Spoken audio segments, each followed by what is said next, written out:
Ngayon ang unang araw na wala akong trabaho. I have to find one bago pa ako mamatay sa gutom.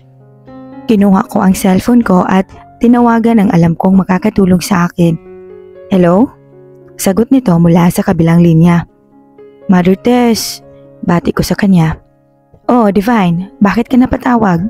May kailangan ka no? I can't help but to smile. Alam na alam talaga niya. Wala ba tayong racket dyan? Tanong ko sa kanya.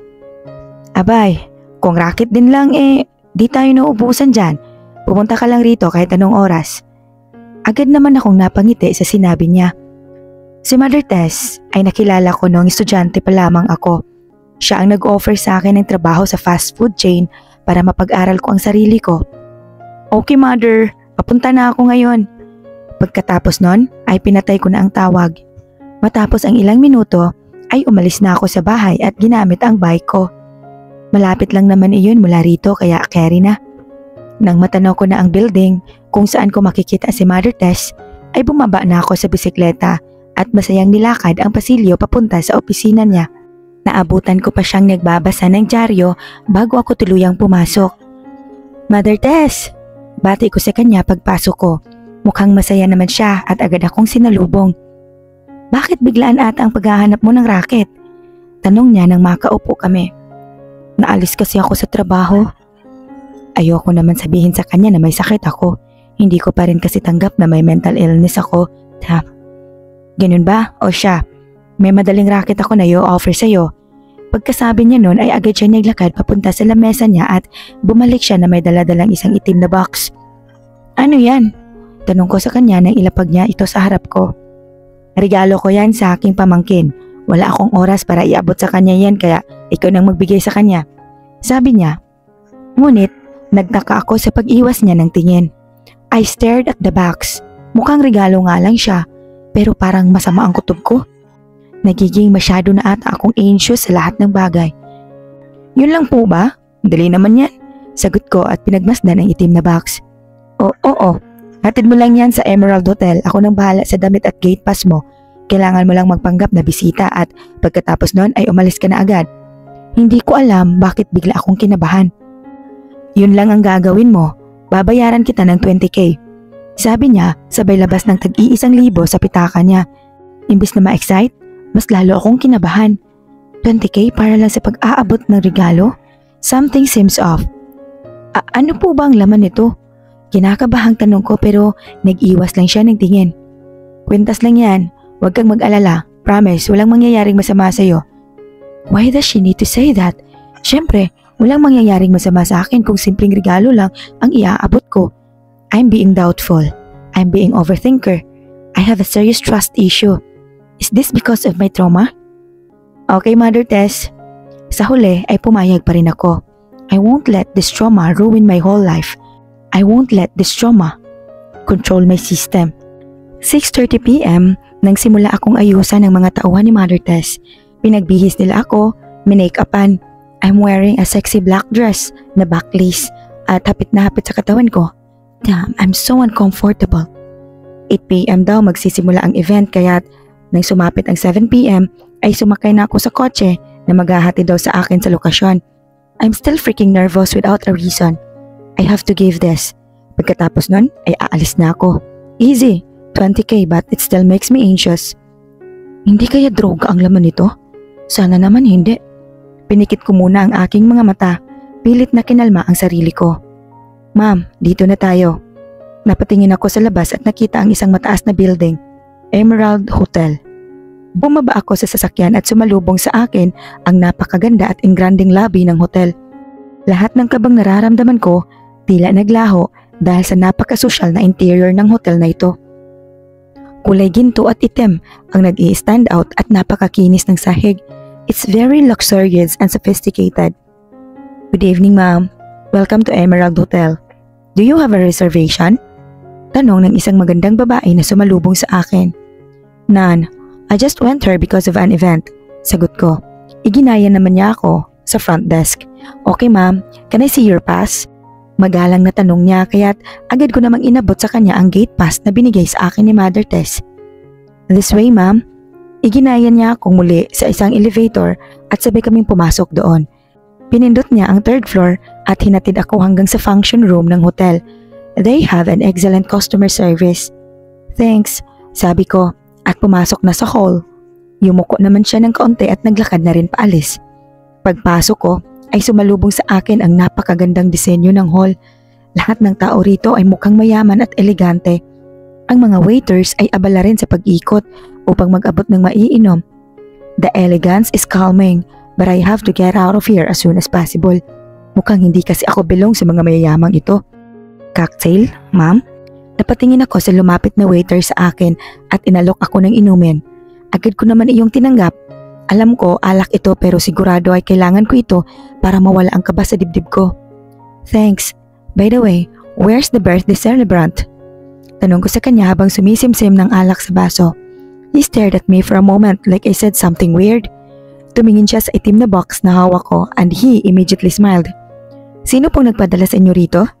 Magalang na tanong niya. Kunot-no ko siyang tinignan. Bakit? Paano pag nagpunta pala ako rito kasi invited ako?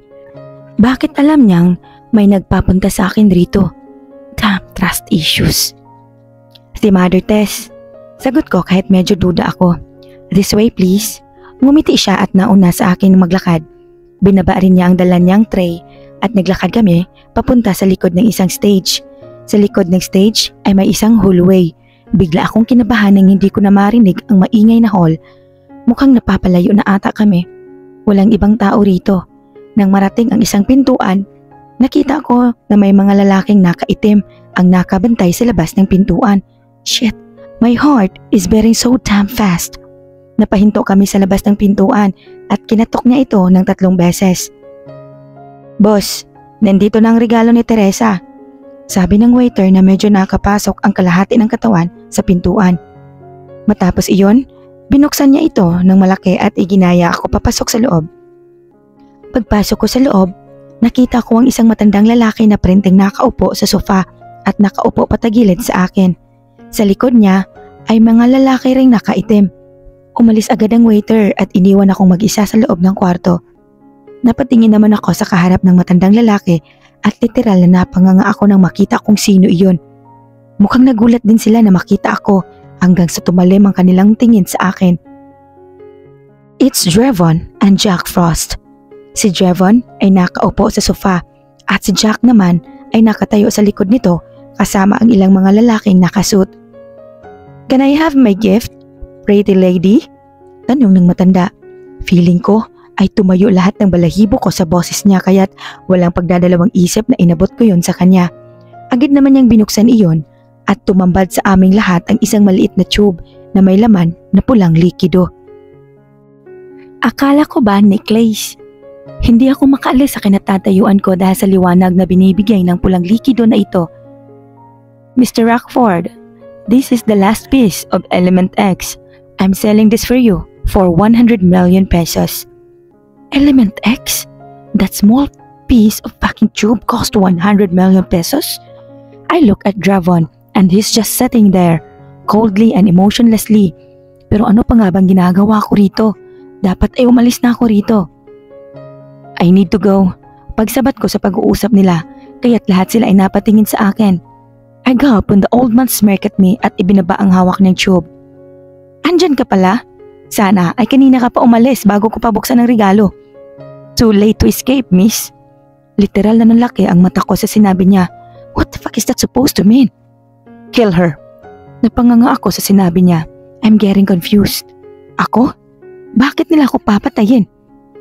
Is this some kind of a joke? I look at Drevon trying to find answers, but I just saw him glaring at me while clenching his jaw. Before I could even utter a word, may mga lalaki nang humawak sa braso ko. Shit, no. No panic attack, please. I closed my eyes trying to control my emotion. No, they wouldn't hurt me. Stop the shit and let's get back to business. I'll buy that for 100 million. But how can I know if that's authentic? How can I know if that's the last piece?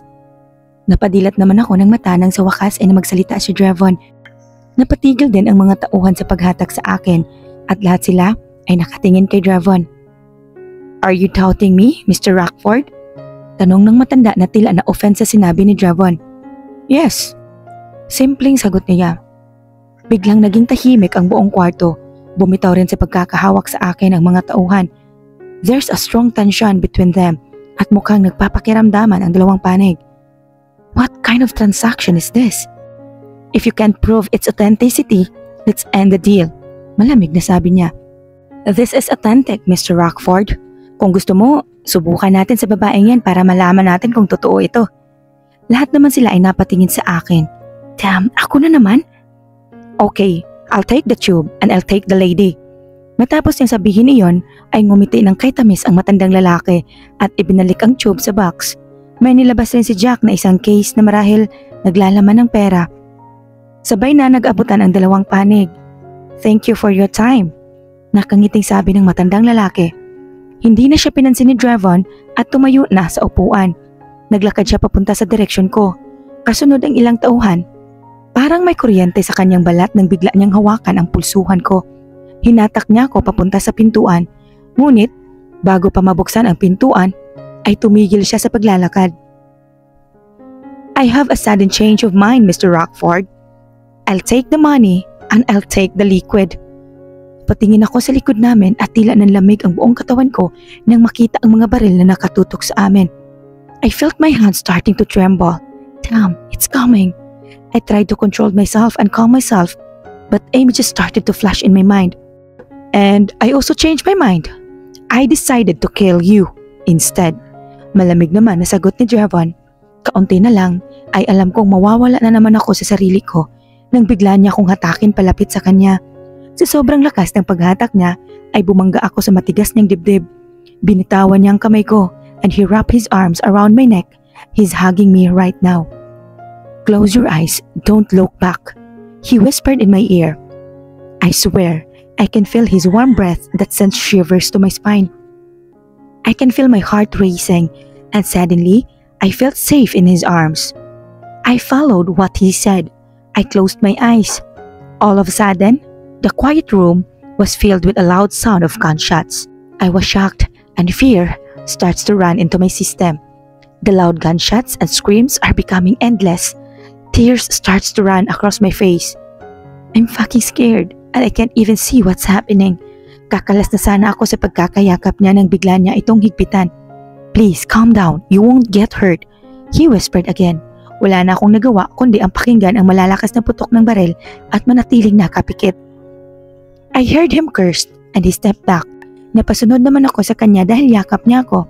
Rinig na rinig pa rin ang malalakas na putukan ng baril at alam kong maging si Drevon ay nakikipagpalitan ng baril. Tila may sariling isip ang mga kamay ko nang magsimula itong yumakap sa bewang ni Drevon. I hug him tight like my life depends on it. I smell his manly scent. I can hear the fast beating of his heart and it calms my system. What do you think you're doing, lady? As soon as we got out of that hotel, bumungad sa akin ang isang napakalakas na sigaw mula sa kanya. He's really angry right now at nandito pa lang kami sa parking lot ng hotel. Nautusan lang ako. I don't know why I stuttered, but his aura is really scary. Nawala na rin ang presensya ng nagpapakalma sa nagwawala akong sistema. Dahil sa mga oras na ito, ay takot lamang ang hinahatid niya sa katawan ko. Stupid!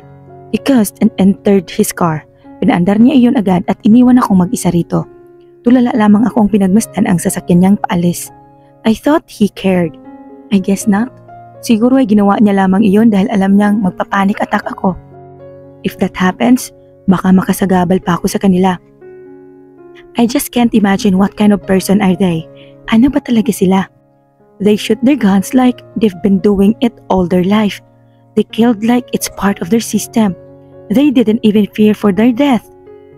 I don't think makakabalik pa ako kay Mother Tess after what happened today. Ayoko na ring bumalik. She lied to me.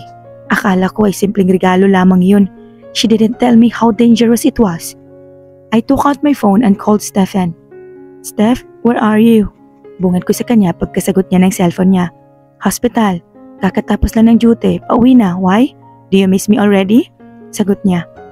Fetch me. I'm at Emerald Hotel. Sabi ko sa kanya. Okay, I'm coming, babe. I smiled instantly on what he said.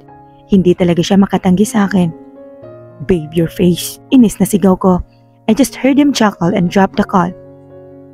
Naglakad na ako palabas ng parking lot at naghintay na lamang sa may waiting shed malapit sa hotel. He can kill. Yan lamang ang nasa isip ko kay Drevon. Kaya niyang pumatay, kaya't dapat lang talagang lumayo ako sa kanya, sa kanila. Maybe that's the reason kaya't lumayo na si Sight. Matapos ang ilang minutong paghihintay, ay may isang sasakyan na huminto sa harapan ko. Lumabas siya sa kotse at isang malawak na ngiti ang sinalubong niya sa akin. I missed you, sabi ko at sinalubong siya ng yakap. He chuckled and tapped my head. I miss you too, he said. Pumasok kami sa kotse at nagsimula siyang magkwento ng mga nangyari sa araw niya. He just kept on talking, but I can't even focus. Sa hindi malamang dahilan, ay tanging si Drevon lang ang naiisip ko. Bakit? Is it because of the kiss? Of the hug?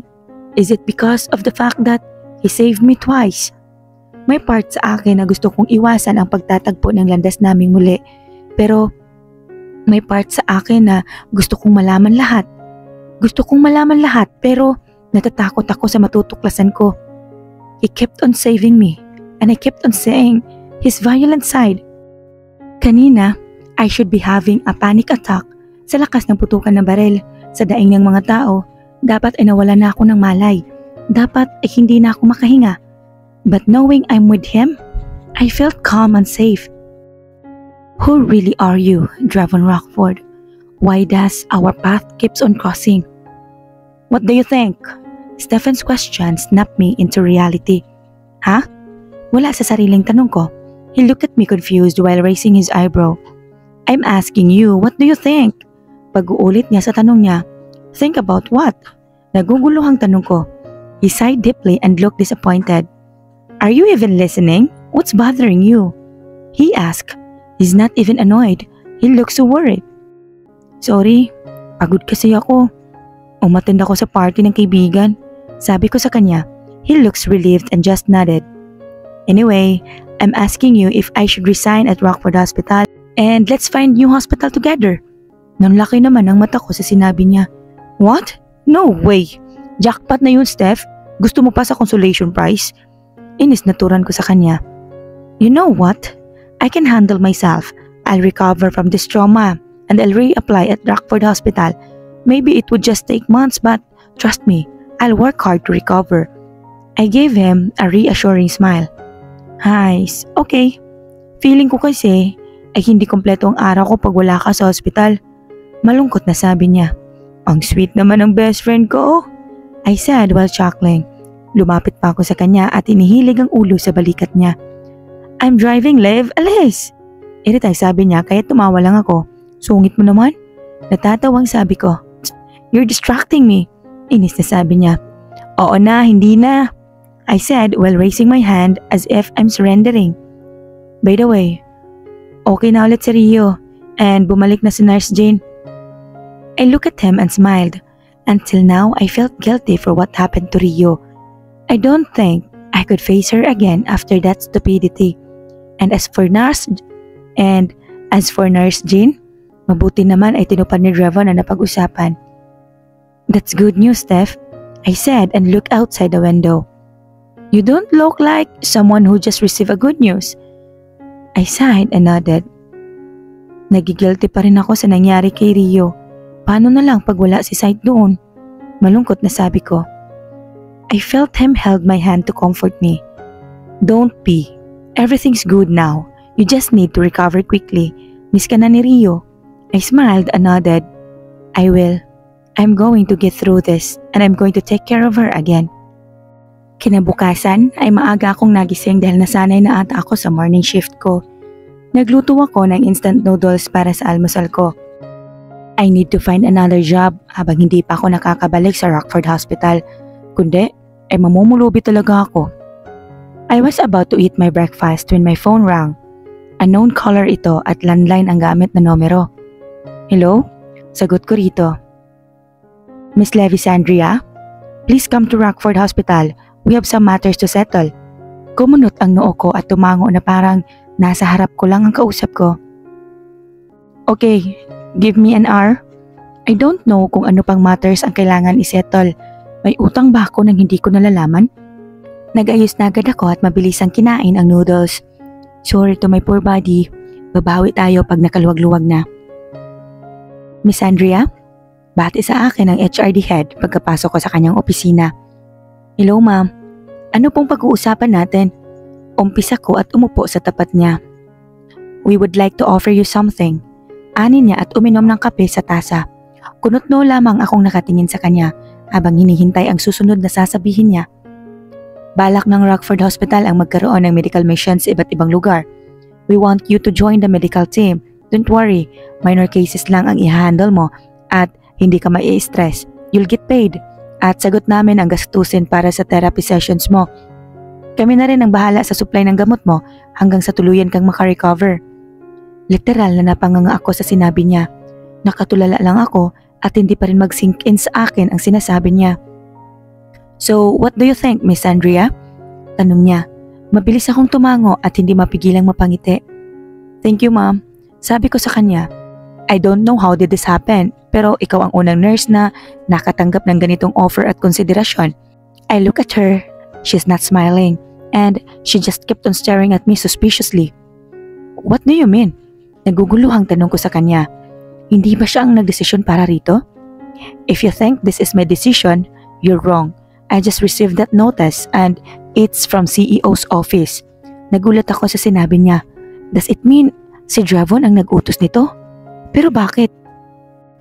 Lumabas ako ng opisina ng admin at hindi pa rin lubos maisip kung paano nangyari iyon at kung bakit ako tutulungan ni Dravon. He's saving me again, this time from poverty. Why would he do that? For what? Hindi ko lang talaga maisip, lalo na't hindi naman ata kami ganun ka-close. Except sa kinis niya ako at niyakap at niligtas ng 2 beses at hinatid sa bahay. Damn, hindi pa kami close ng lagay na to ah. Tsaka, huling pag-uusap namin ay sinigaw-sigawan niya lang ako at iniwan pa mag-isa. Maybe I should ask him, right? Para naman hindi ako mabaliw-baliw ng ganito kakaisip kung ano ang nagawa ko. Right, I should ask him. Naglakad ako patungong elevator upang umakyat sa office ni Dravon nang madaanan ko ang pintuan ng kwarto ni Rio. I stopped for a while and stood outside. I was tempted to enter. I really want to see her today but I don't think that was a good idea. Wala pa rin akong lakas ng loob na magpakita after what happened dahil nasasaktan lang ako. Siguro next time na lang. Kailangan ko pang mag-ipon ng courage. I sighed deeply and took 1 step backward when the door suddenly opens.